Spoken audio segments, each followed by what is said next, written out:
It was a busy Tuesday morning at Hartsfield-Jackson Airport in Atlanta.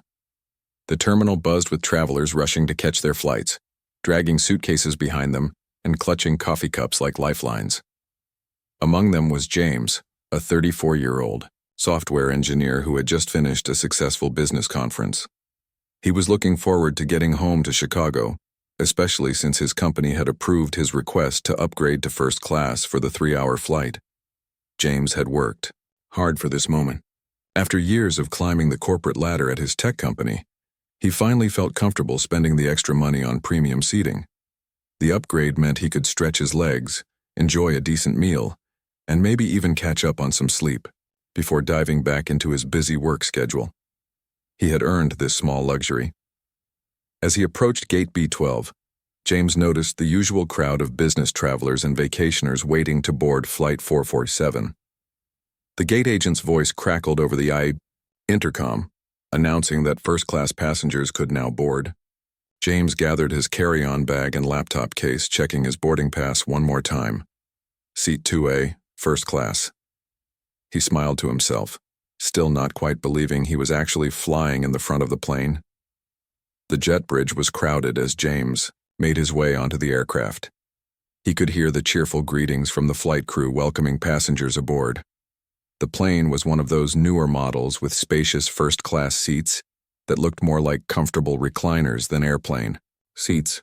James felt a little thrill of excitement as he stepped into the cabin, but that excitement quickly faded when he spotted his row. Standing near the front galley was a flight attendant who looked like she had been working in aviation for decades. Her name tag read Rebecca, and she wore her uniform with military precision. Her blonde hair was pulled back in a tight bun, and her expression was stern as she watched passengers find their seats. James approached row 2, pulling his boarding pass from his jacket pocket. As he began to lift his carry-on toward the overhead bin, Rebecca's sharp voice cut through the air. "Excuse me, sir. I think you might be lost." James paused, his bag halfway to the overhead compartment. He looked around, confused. "I'm sorry?"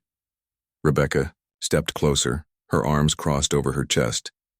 "This is the first-class section. Are you sure you're in the right place?" The question hit James like a cold splash of water. He looked down at his boarding pass, then back at Rebecca. "Yes, I'm in seat 2A. Here's my ticket." He held out the boarding pass, but Rebecca barely glanced at it. Instead, she looked him up and down with obvious skepticism. James was dressed casually but appropriately in dark jeans, a button-down shirt, and a blazer. He looked like any other business traveler, yet something in Rebecca's expression suggested she saw something different. "Sir, I need to see that boarding pass again," Rebecca said, her voice getting louder. "Sometimes people accidentally pick up the wrong ticket at the gate." James felt his face grow warm. Other passengers were starting to notice the commotion. A businessman in seat 1B looked up from his newspaper, while a woman across the aisle stopped organizing her purse to watch. James could feel their eyes on him as he handed over his boarding pass again. Rebecca studied the ticket for what felt like an eternity, turning it over and examining it from every angle. Her frown deepened as she read the details. "This says first class, but I need to verify this with the gate agent. Sometimes there are mistakes." "I bought this ticket myself," James said quietly, trying to keep his voice steady. "I paid for the upgrade yesterday." "Well, we'll see about that," Rebecca replied, her tone suggesting she didn't believe him for a second. "In the meantime, you might want to check if there are any available seats in the main cabin." The word stung. James had been flying for business for over 10 years, and he had never experienced anything like this. He looked around the first-class cabin, noticing that several other passengers were watching the exchange with uncomfortable expressions. An elderly gentleman in seat 3A shook his head disapprovingly, while a young woman in 4B looked shocked. "Ma'am, I understand you're doing your job," James said, his voice still calm but firm. "But this is my seat. I have a valid boarding pass, and I'd like to sit down." Rebecca's face reddened. "Sir, I've been working for this airline for 15 years, and I know when something doesn't look right. People try to sneak into first class all the time, and it's my job to make sure everyone is where they're supposed to be." The implication in her words was crystal clear. James felt a familiar knot form in his stomach. The same feeling he'd experienced countless times throughout his life when people made assumptions about him based on his appearance. He had hoped that his success, his education, and his professional achievements would shield him from these moments, but here he was, being questioned about his right to sit in a seat he had rightfully purchased. "I'm not sneaking anywhere," James said, his patience beginning to wear thin. "I'm a software engineer. I work for a Fortune 500 company. I paid for this seat with my own money." Rebecca waved her hand dismissively. "Anyone can say they work for a big company. That doesn't change the fact that this ticket might not be legitimate." By now, the entire first-class section had gone quiet. Even passengers still boarding were slowing down to see what was happening. James could hear whispers behind him as more people became aware of the situation. His embarrassment was turning into something deeper, a familiar anger that he had learned to control over the years. "What exactly are you suggesting?" James asked, his voice steady despite the storm brewing inside him. Rebecca stepped even closer, lowering her voice but not enough to prevent nearby passengers from hearing. "I'm suggesting that maybe you picked up someone else's boarding pass by mistake. Or maybe there was some kind of error in the system. These things happen all the time with people who aren't used to flying first class." The comment hung in the air like a toxic cloud. James felt every eye in the cabin on him, and he could see the mixture of shock, sympathy, and uncomfortable awkwardness on the faces around him. Some passengers looked away, clearly uncomfortable with what they were witnessing but unsure how to respond. James took a deep breath, reminding himself of his mother's advice about keeping his composure in difficult situations. "Ma'am, I've shown you my boarding pass twice. It's valid, it's mine, and I'm going to sit in my assigned seat now." But Rebecca wasn't backing down. If anything, she seemed more determined to make her point. "Sir, I'm going to need you to step aside while I call the gate to verify this situation. We can't have passengers sitting in seats they haven't paid for." The boarding process had essentially stopped. Other passengers were crowding in the aisle, unable to reach their seats because of the confrontation. James could hear murmurs of frustration from people behind him, and he realized that Rebecca's actions were not only humiliating him, but also inconveniencing everyone else on the plane. That's when James noticed something that made his heart sink even further. In all the commotion, he had failed to observe that several other passengers had boarded and taken their first-class seats without any questions from Rebecca. A young man in an expensive suit had walked past them and settled into seat 1A without so much as a second glance from the flight attendant. An older woman with designer luggage had claimed seat 3B with a friendly nod from Rebecca. The pattern was becoming impossible to ignore, and James wasn't the only one who noticed it. The tension in the cabin was thick enough to cut with a knife. James stood in the aisle, his boarding pass still in his hand, while Rebecca continued to block his path to seat 2A. What had started as a simple misunderstanding was quickly spiraling into something much worse, and James could feel the weight of every passenger's stare on his shoulders. Rebecca turned toward the galley and called out loudly, "Hey, Lisa! Can you come here for a minute? I need another set of eyes on this situation." A younger flight attendant with curly brown hair hurried over from the back of the first-class section. Lisa looked to be in her mid-20s, probably new to the job, based on how nervous she appeared. She glanced between Rebecca and James, clearly unsure about what she was walking into. "What's going on?" Lisa asked quietly, trying to keep her voice down. Rebecca didn't share her concern for discretion. "We have a passenger here claiming to have a first-class ticket, but something doesn't add up. I think there might be an issue with his boarding pass." James felt his jaw clench. The way Rebecca spoke about him, as if he wasn't standing right there, was infuriating. "There's no issue with my boarding pass," he said firmly. "I've shown it to you multiple times." Lisa looked uncomfortable as she examined the boarding pass that Rebecca thrust toward her. "It looks legitimate to me," she said hesitantly. "The seat number matches and the flight information is correct." "That's what I've been trying to tell her," James said, hoping that Lisa's arrival might bring some reason to the situation. But Rebecca wasn't satisfied. "Sometimes people doctor these things," she said, speaking as if James couldn't hear her. "Or they pick up tickets that aren't theirs at the gate. You know how crowded it gets down there. The accusation hit James like a physical blow. She was essentially calling him a thief in front of a cabin full of passengers. He looked around and saw faces filled with shock, discomfort, and in some cases, obvious sympathy for what he was enduring. "Ma'am," James said, his voice tight with controlled anger, "I'm going to need you to stop making accusations about me. I bought this ticket with my own credit card. I can show you the receipt on my phone if you'd like." Rebecca crossed her arms and gave him a look that suggested she thought he was being difficult. "Sir, there's no need to get defensive. I'm just doing my job, making sure all passengers are in their correct seats." "Then why didn't you check anyone else's ticket?" The words came out before James could stop them. He immediately regretted speaking so directly, but the unfairness of the situation was eating at him. The question seemed to catch Rebecca off guard for a moment, but she quickly recovered. "I check tickets when I feel it's necessary," she said curtly. By now, the boarding process had completely stalled. Passengers were backed up in the jet bridge, unable to enter the plane because of the confrontation blocking the aisle. James could hear frustrated murmurs from behind him, and he realized that Rebecca's actions were causing problems for everyone on the flight. "Look," James said, trying a different approach. "I understand you're trying to do your job, but you're holding up the entire boarding process. My ticket is valid, I paid for this seat, and I just want to sit down so everyone else can board too." Instead of backing down, Rebecca seemed to dig in even deeper. She called out toward the back of the plane, "Tom, can you come up here?" A third crew member appeared, a middle-aged man with graying hair who looked like he'd rather be anywhere else.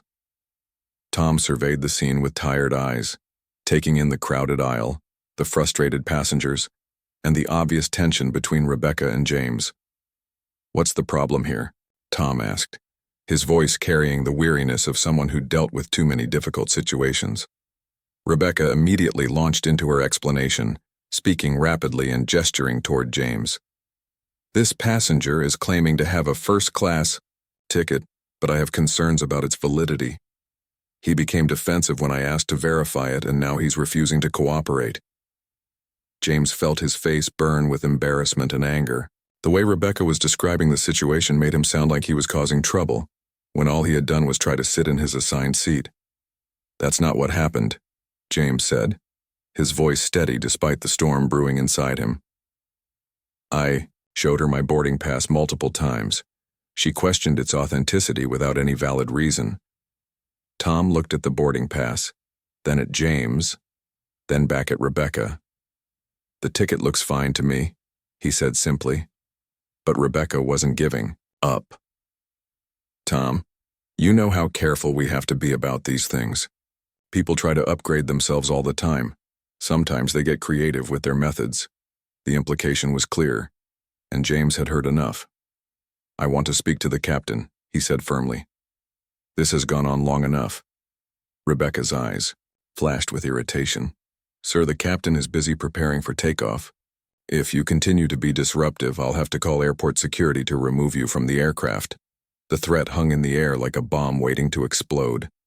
James couldn't believe what he was hearing. He had done nothing wrong, nothing disruptive, nothing that warranted being removed from a flight he had paid for. Yet here was a flight attendant threatening to have him forcibly ejected from the plane. Several passengers were now openly staring at the confrontation, and James noticed that at least 2 people had their phones out, apparently recording the incident. The thought of this humiliating experience being captured on video made his stomach turn, but he also realized that having witnesses might be the only thing protecting him from false accusations. An older gentleman in seat 3A cleared his throat loudly. "Excuse me," he said in a dignified voice, "but I've been watching this entire exchange, and this young man has been nothing but polite and cooperative. He's shown his ticket multiple times, and it's clearly legitimate." Rebecca whirled around to face the passenger. "Sir, I appreciate your concern, but this is airline business, and I need to ask you not to interfere." "I'm not interfering," the gentleman replied calmly. "I'm simply stating what I've observed. This passenger has done nothing wrong." A woman in seat 4B nodded in agreement. "I saw the whole thing too. He's been completely respectful. James felt a wave of gratitude toward these strangers who were willing to speak up for him, but he also felt deeply ashamed that he needed their intervention at all. This wasn't how he had imagined his flight home would begin. Rebecca's face was now flushed with anger and embarrassment. She clearly hadn't expected other passengers to get involved, and their support for James was undermining her authority. "Look," she said, her voice rising, "I don't care what anyone thinks they saw. It's my responsibility to ensure that all passengers are in their correct seats, and I have the right to verify any ticket that seems questionable." "What exactly seems questionable about it?" asked the gentleman in 3A. "The young man is well-dressed, polite, and has a valid boarding pass. What more do you need?" The question hung in the air, and Rebecca seemed to realize she had painted herself into a corner. She couldn't answer honestly without admitting to her bias, but she also couldn't back down without losing face in front of the entire cabin. "I know what I'm doing," she said defensively. "I've been doing this job for 15 years, and I know when something isn't right." James watched this exchange with a mixture of appreciation for the passengers defending him and deep sadness about the situation itself. He had worked hard his entire life, earned multiple degrees, built a successful career, and yet here he was, having his right to occupy a seat he had purchased questioned, based on nothing more than assumptions and prejudice. The irony wasn't lost on him that in a few hours, he would be back in his office leading meetings and making decisions that affected his company's bottom line. Yet right now he couldn't even claim his rightful seat on an airplane without being treated like a criminal. As the standoff continued and more passengers began to voice their support for James, it became clear that Rebecca had seriously misjudged the situation. What she had intended as a routine verification had turned into a public confrontation that was reflecting badly on both her and the airline. But she still wasn't ready to admit her mistake. What nobody knew, including Rebecca herself, was that seated quietly in seat 1A was someone who had been watching this entire situation unfold with growing disbelief and anger. David Chen had been with the airline for over 12 years, working his way up from a customer service representative to his current position as Regional Vice President of Operations. Today, he was traveling to Chicago for what was supposed to be a routine inspection of their hub operations there. David made it a habit to fly on his own airline's flights without identifying himself to the crew. It was the best way to see how passengers were really being treated when management wasn't around. He had seen good service and bad service over the years, but what he was witnessing right now was beyond anything he had ever experienced. From his seat in the front row, David had heard every word of the confrontation. He had watched Rebecca question James's boarding pass multiple times, seen her call over other crew members, and listened to her make increasingly inappropriate suggestions about the legitimacy of James's ticket. What made it even worse was that David had personally observed several other passengers board and take their first-class seats without any questions whatsoever. As a person of mixed heritage himself, David knew exactly what he was seeing. This wasn't about airline security or proper procedures. This was discrimination, pure and simple, and it was happening on his airline, by his employees, to one of his customers. David had been debating whether to intervene when he heard Rebecca threaten to call security to remove James from the plane. That was the final straw. He quietly unbuckled his seatbelt and stood up, his jaw tight with controlled anger. "Excuse me," David said in a calm but authoritative voice that immediately cut through the chaos in the cabin. "Ms. Mills, may I have a word with you?" Rebecca turned toward him, clearly annoyed at yet another passenger getting involved in what she considered airline business. "Sir, I'm going to have to ask you to take your seat. We're dealing with a situation here." David stepped into the aisle, and something in his posture and demeanor made Rebecca pause. He wasn't just another passenger voicing an opinion. There was something different about him, something that commanded attention. "I said I need to speak with you," David repeated, his voice still calm, but with an edge that made it clear this wasn't a request. "Now?" Rebecca looked confused and slightly intimidated.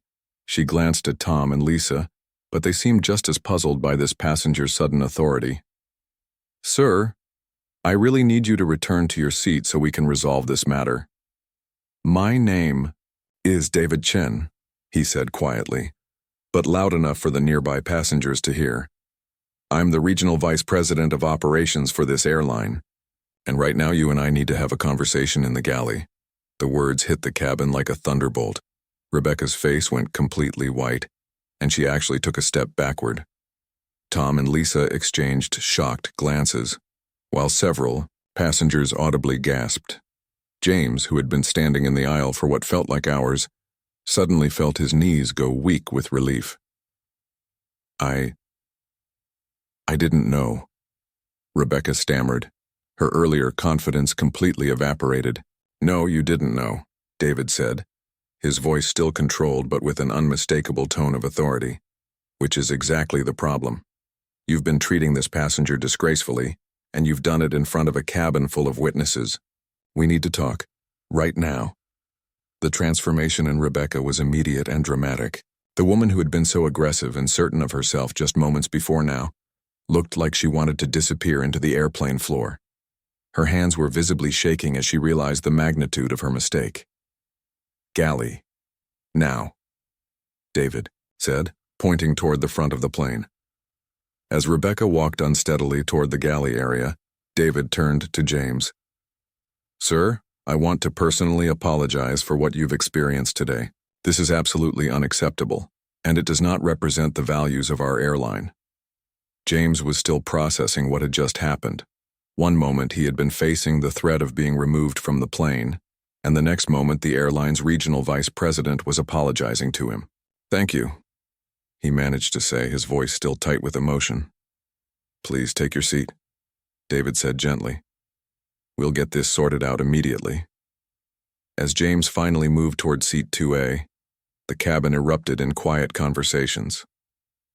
Passengers were whispering to each other about what they had just witnessed, and several people were shaking their heads in disbelief.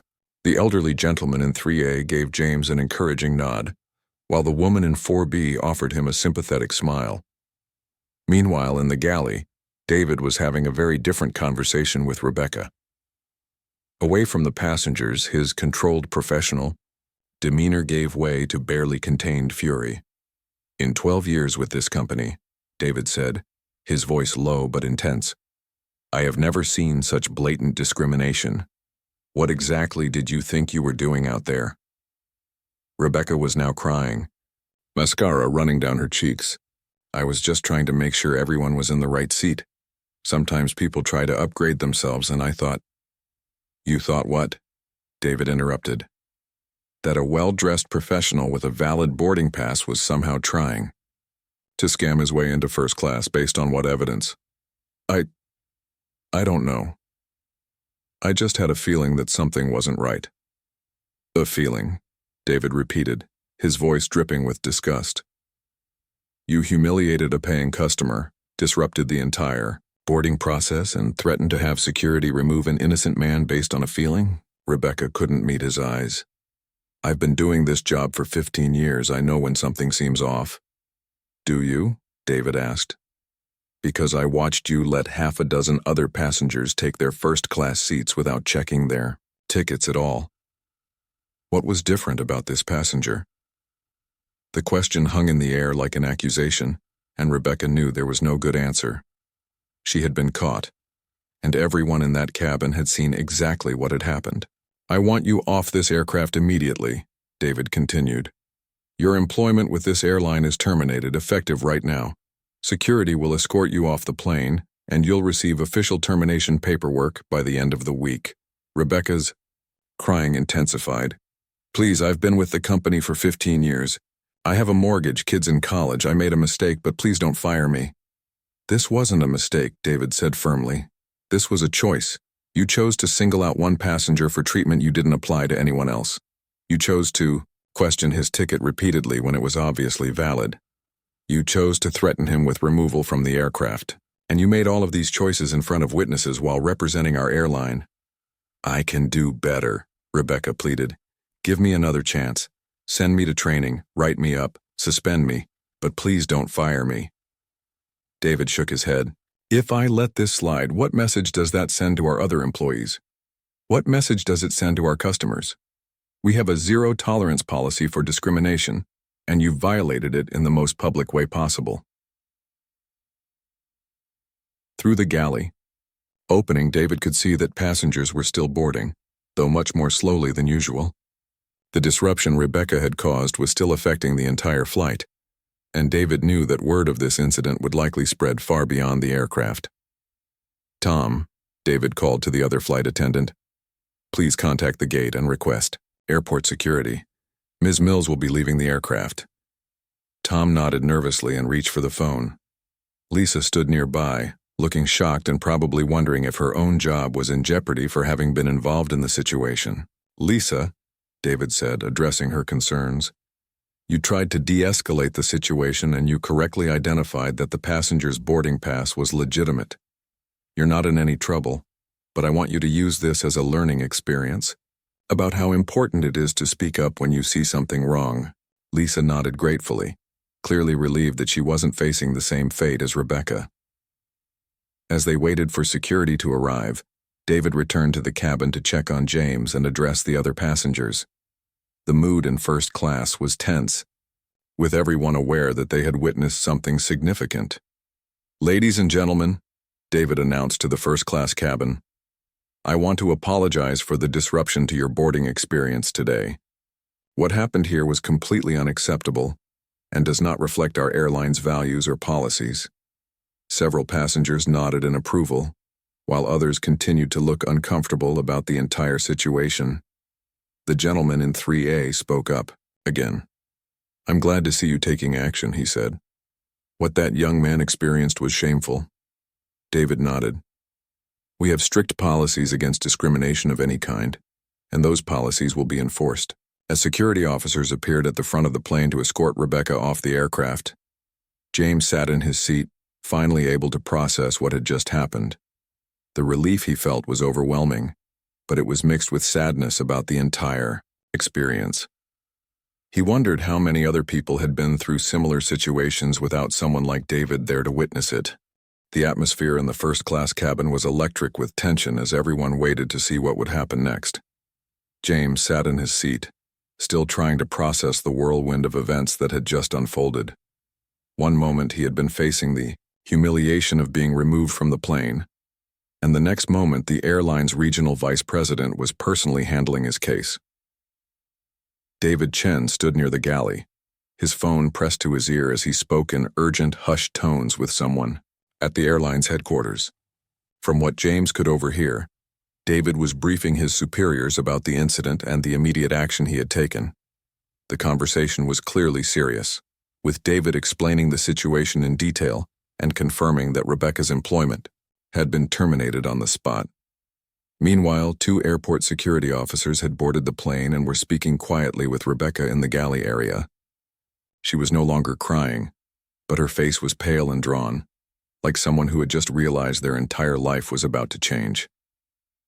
The other passengers watched this scene unfold with a mixture of fascination and discomfort, knowing they were witnessing something that would likely make headlines. After finishing his phone call, David approached James's seat. "Sir, may I sit down for a moment?" he asked, gesturing to the empty seat next to him. James nodded, still feeling somewhat overwhelmed by everything that had happened. "Of course." David settled into the seat and turned to face James directly. "First, I want to give you my personal assurance that what happened today will never happen again on one of our flights. What you experienced was completely unacceptable, and I take full responsibility for the actions of our employee." "I appreciate that," James said quietly. "I have to admit, I wasn't sure how this was going to end." "You shouldn't have had to wonder," David replied firmly. "You bought a ticket, you had every right to be here, and you should have been treated with respect from the moment you stepped on this aircraft." David reached into his jacket pocket and pulled out a business card. "This is my direct contact information. If you ever have any issues with our airline in the future, I want you to call me personally." James took the card, noting the embossed logo in David's title. It still felt surreal that he was having this conversation with such a high-ranking airline executive. "Beyond that," David continued, "I want to make sure we compensate you appropriately for this experience. We're going to refund your entire ticket cost for today's flight. And I'm personally authorizing a voucher for 2 free round-trip flights anywhere we operate, in first class.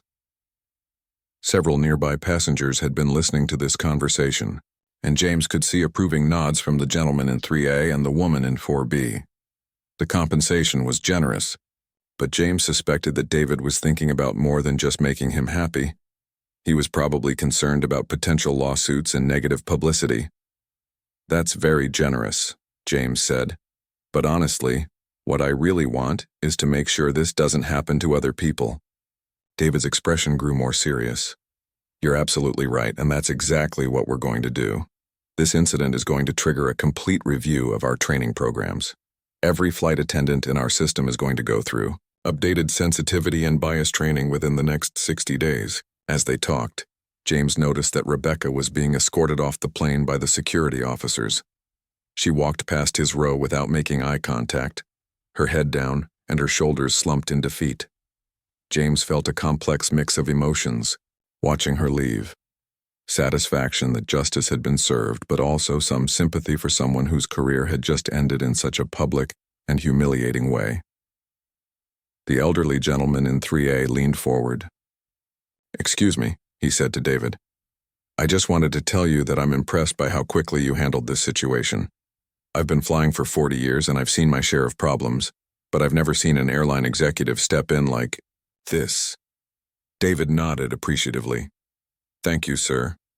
We have standards, and when they're not met, there have to be consequences. What that young man went through was shameful," the gentleman continued, gesturing toward James. "But seeing how you handled it gives me hope that things are changing." Other passengers began chiming in with their own observations. The woman in 4B said she had been recording parts of the confrontation on her phone and would be happy to provide the footage to the airline if needed. A businessman across the aisle mentioned that he traveled frequently for work and had never seen anything quite like what Rebecca had done.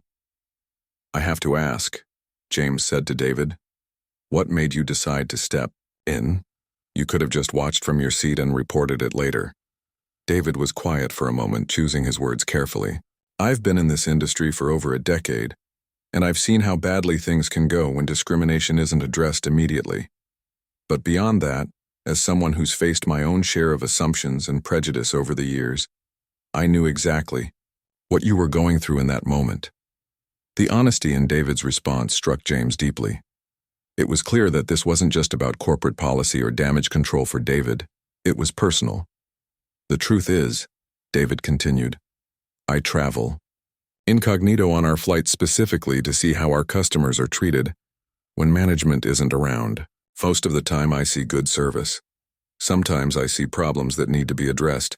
But what happened today crossed every line we have." Captain Rodriguez's voice came over the intercom, announcing that they would be ready for pushback shortly.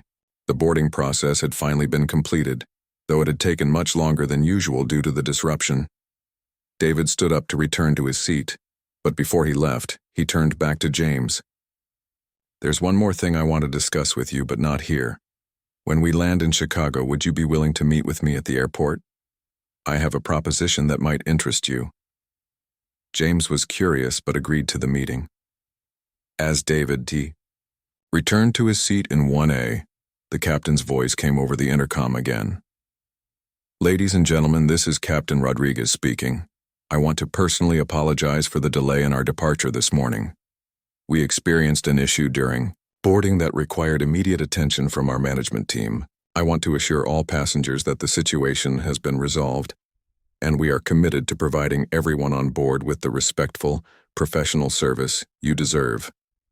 The announcement was clearly crafted to acknowledge what had happened, without going into specifics, but everyone in first class knew exactly what the captain was referring to. James appreciated that the captain had chosen to address the situation rather than pretend nothing had happened. As the plane pushed back from the gate and began taxiing toward the runway, James found himself reflecting on the morning's events. He had started the day looking forward to a comfortable flight home, and instead had found himself at the center of a discrimination incident that had ended with a flight attendant being fired and an airline executive personally intervening on his behalf. The passenger in the seat across from him, A middle-aged woman who had witnessed the entire confrontation leaned over. "I just want you to know that what happened to you was wrong, and I'm glad that man stepped in when he did." "Thank you," James replied. "It means a lot to know that people were paying attention."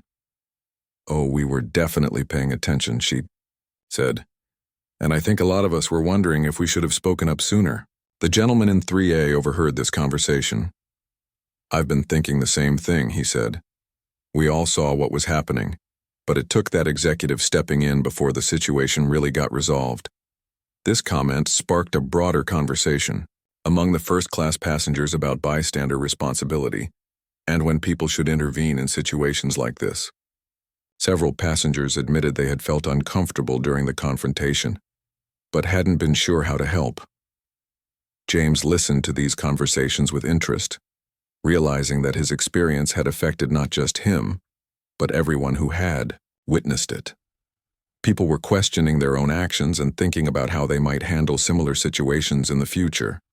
As the plane took off and climbed toward cruising altitude, James looked out the window at the Atlanta skyline shrinking below.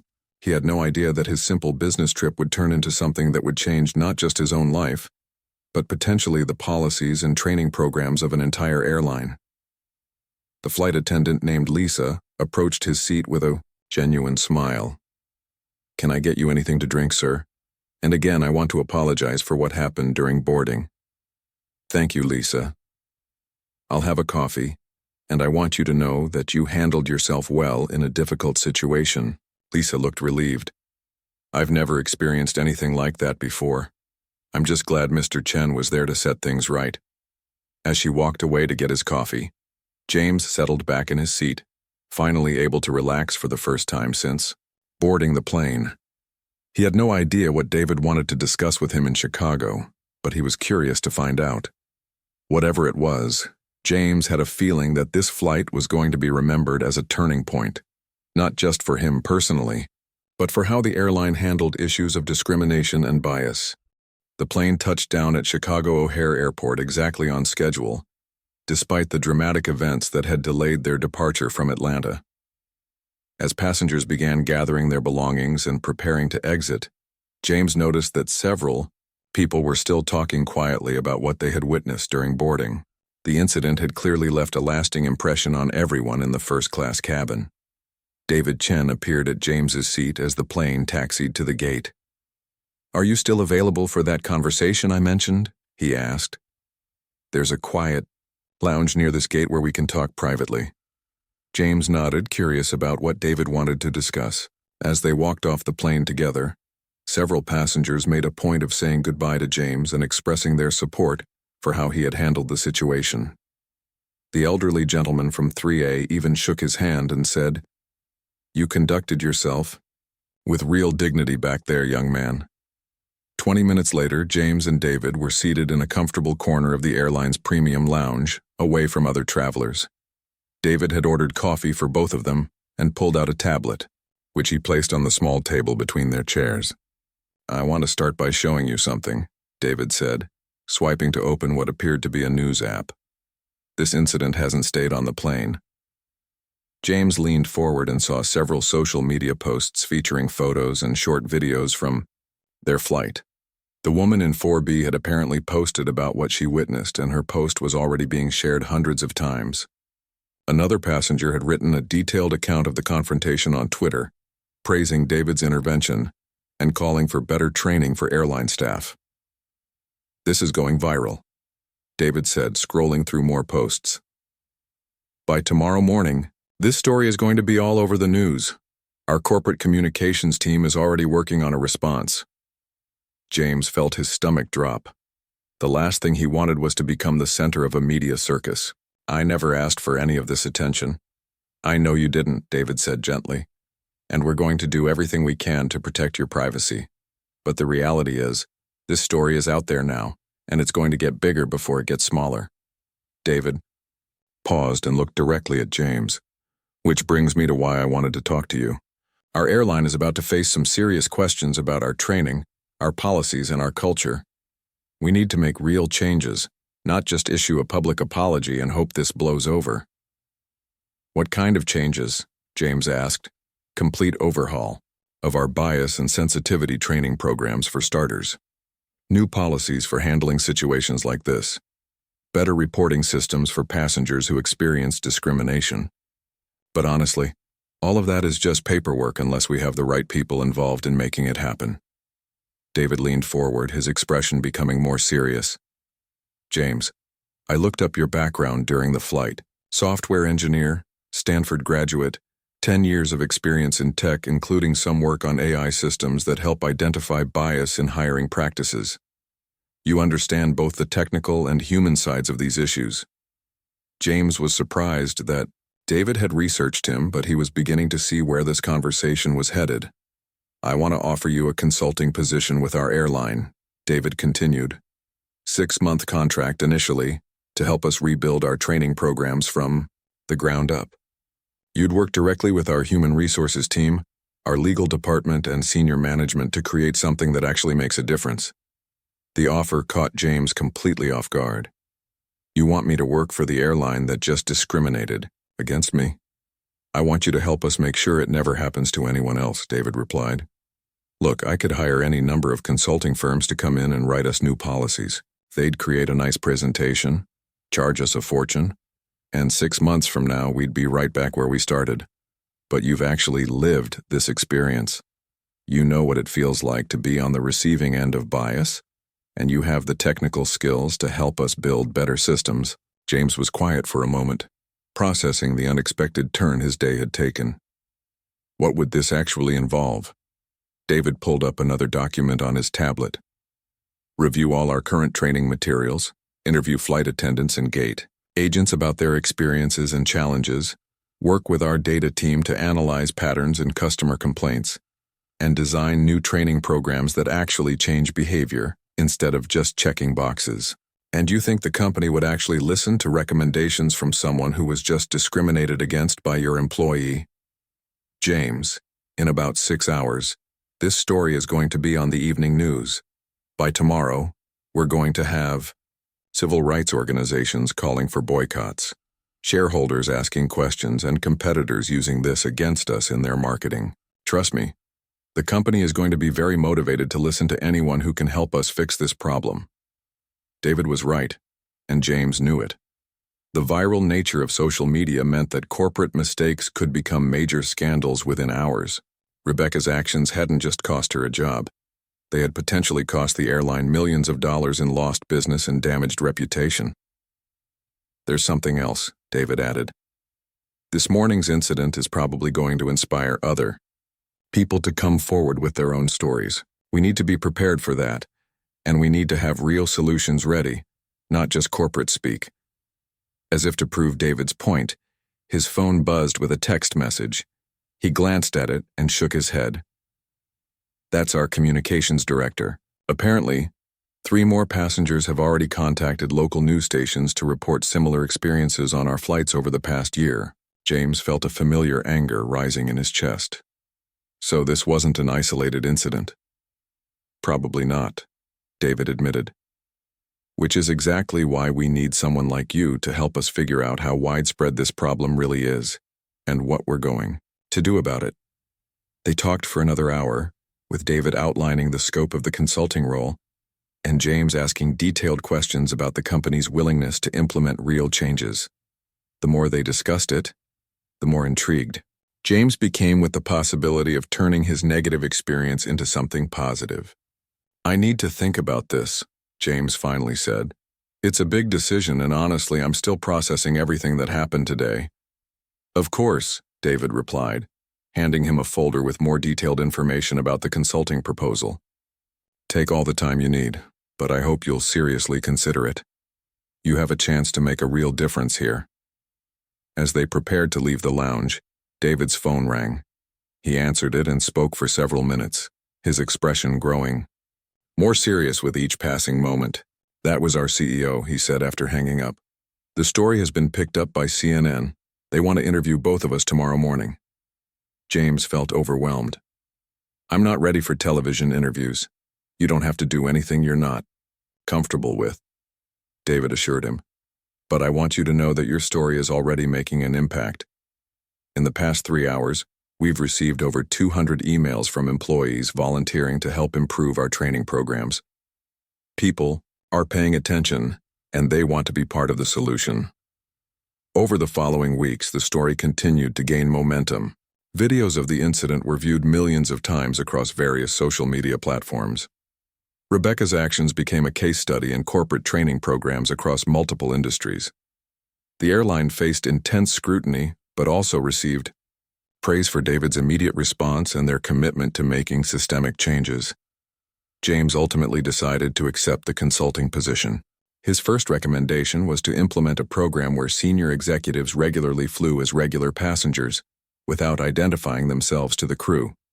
His second was to create an anonymous reporting system that allowed both employees and passengers to report incidents of bias or discrimination. 6 months later, the airline had completely overhauled its training programs, implemented new hiring practices, and established partnerships with civil rights organizations to monitor their progress. James's consulting contract was extended, and he eventually accepted a permanent position as the company's first director of inclusion and passenger experience. Rebecca, meanwhile, struggled to find new employment in the aviation industry. Her termination and the circumstances surrounding it became widely known, making it difficult for her to get hired by other airlines. She eventually found work in a different field, but the incident served as a costly reminder that actions have consequences. The passenger who had recorded parts of the incident, along with several others who had witnessed it, became advocates for airline passenger rights. They worked with James and the airline to create a passenger bill of rights that was eventually adopted by several other carriers. A year after the incident, James was invited to speak at a conference about bias in customer service. As he stood at the podium, looking out at an audience of airline executives, customer service managers, and civil rights advocates, he reflected on how a routine business trip had changed not just his own life, but potentially the experiences of countless future travelers. Change doesn't happen overnight, he told the audience, but it can start with one person deciding to do the right thing at the right moment.